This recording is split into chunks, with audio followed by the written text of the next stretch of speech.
১৯৪৩ সালের বাংলা দুর্ভিক্ষের ইতিহাসের ৮০ বছর পূর্তি উপলক্ষে ম্যানচেস্টার বিশ্ববিদ্যালয়ে তখনকার সময়ের বর্বরতা নতুন প্রজন্ম তথা বিভিন্ন কমিউনিটির মানুষের কাছে তুলে ধরার লক্ষ্যে আয়োজন করে প্রামাণ্যচিত্র প্রদর্শনী, আলোচনা ও প্রশ্ন উত্তর পর্ব।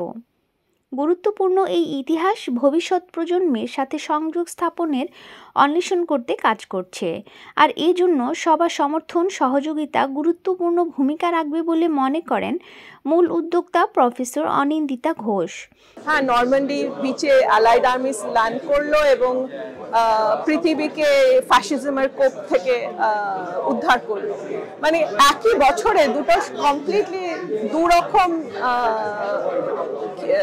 অভিজ্ঞতা আমরা আজকে তুলে ধরছি ৮০ বছর পরে।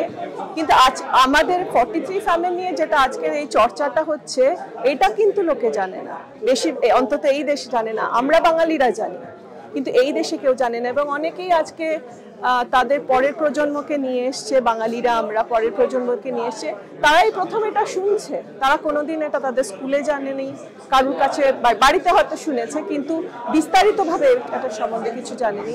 তারা শুনে অবাক হচ্ছে। এবং এখানকার মানুষজন জানে না যে দ্বিতীয় বিশ্বযুদ্ধের সময় একটা বিরাট সংখ্যক সাধারণ মানুষ, নিষ্পাপ মানুষ, যাদের যুদ্ধের সঙ্গে কোনো লেনাদেনা নেই, তারা অকালে মরল। মানে ৩ মিলিয়ন লোক অফিসিয়াল রেকর্ডে, অন্য দিক দিয়ে ভাবতে গেলে এটা তার থেকে অনেক বেশি। অফিসিয়াল রেকর্ডে 3 মিলিয়ন, 4 মিলিয়ন হলেও 5 মিলিয়ন হলেও আমরা অবাক হব না। এবং এরা ইতিহাস থেকে মুছে গেল। এই ব্যাপারটা মেনে নেওয়া যায় না। দুর্ভিক্ষ নিয়ে ডকুমেন্টারি তৈরি করার আগ্রহ কেন হলো জানতে চাইলে জয় ব্যানার্জি জানান, আমি ছোটবেলা থেকে আমি এই দুর্ভিক্ষতে 1943 দুর্ভিক্ষটা আমি এটা অনেক শুনেছি আমার বাবার থেকে। আমার বাবাকে বলতেন যে বাবা বেশি কথা বলতেন না এই সময়, কিন্তু শুনেছি, যতটুকু আমি শুনেছি আর খুব মানে খারাপ লেগেছে।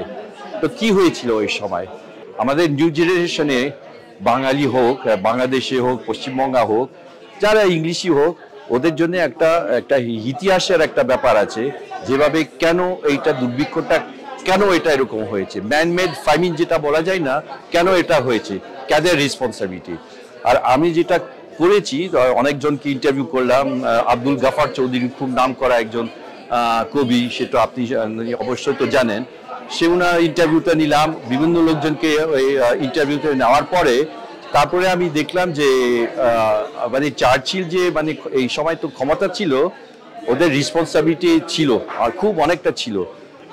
ওদের রেসপন্সিবিলিটি হচ্ছে এই দুর্ভিক্ষ হচ্ছে মানে ম্যানমেড ফাইমিন। প্যানেলে আলোচনায় অংশগ্রহণ করেন জয় ব্যানার্জি, ডক্টর দিয়া গুপ্তা, জোসেফ মানুকা, সুচিত্রা ঘোষ, অপু চৌধুরী।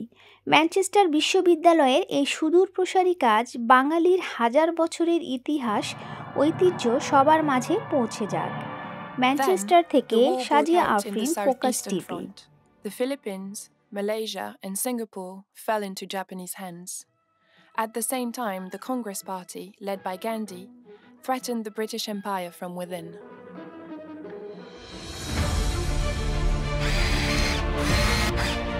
আলোতে থাকুন, ফোকাসে থাকুন, হাত রাখুন প্রজন্মের হাতে।